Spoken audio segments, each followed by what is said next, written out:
Hi, I'm Dr. Ramsey, and we're going to talk about the problem of scale briefly. Hobbes, the philosopher, has this idea that there's a justification for a government that is all powerful, that there needs to be an element of coercion in order to get people to cooperate to live together peacefully. There's a presumptive position that people are inherently not good. And and as we look at that through the Hobbesian view, what we begin to understand is that even if Hobbes is right, the problem of scale is such that as society gets bigger, as there are more people, it becomes impossible to control every aspect of society.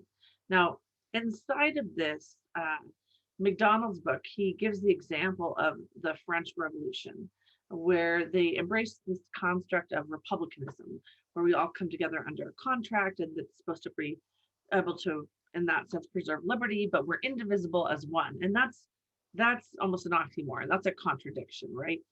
You can't have a state that's somehow being held together indivisibly and still hold on to individual autonomy or liberty. But that was the idea, and that became sort of the common and popular idea today. Liberty, and there are different definitions of liberty, but I want to point something out here. John Locke um, has a construct of identity that we call the diachronic identity, where he tries to define what it means to be the individual. And it comes down to the fact that our own consciousness and thinking and intellect and our consciousness of those things are what distinguish us as individuals. And inside of that, one of the things that we're able to do, of course, is reason. And human beings in the state of nature for Locke can reason. And so in being able to reason, understand that it's to our benefit to work together, we will choose to do that. Therefore, ergo, we are inherently good.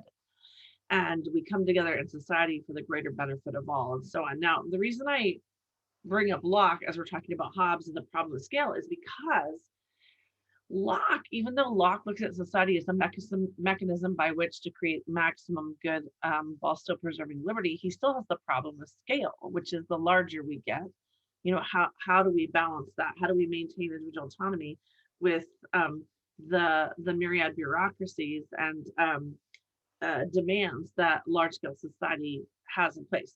But here's what's interesting: both both Locke and Hobbes will agree that human beings have the capacity to reason. Okay.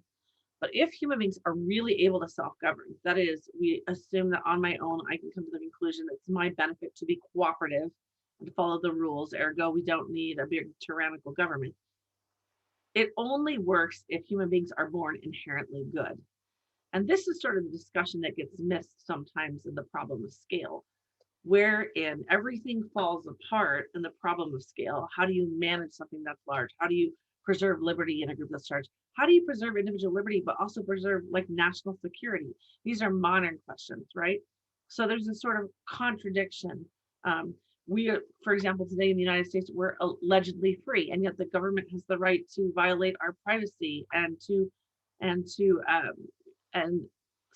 censor our speech in certain conditions. So that's the question with the problem of scale. How do you really preserve liberty?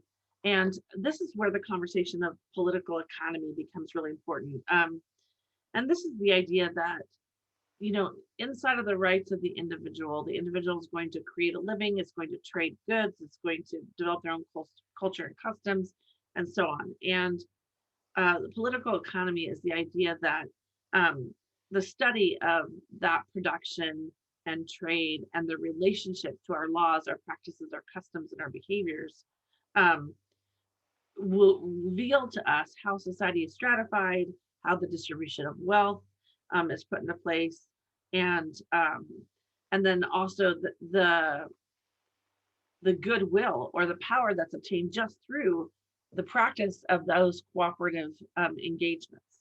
And in the sense of a political economy is the one thing that might be able to mitigate the problem of scale.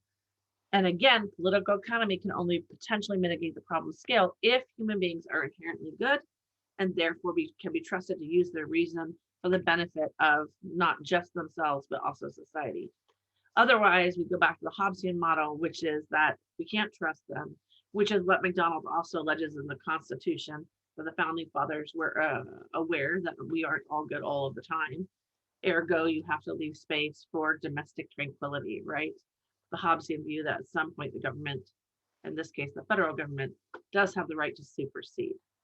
So that's the problem of scale, and that's really largely from Hobbes' perspective where the problem that occurs. But Locke also, scaling out can have that problem. Uh, but inside of Locke's view, there is the potential, at least for recovery of the individual rights.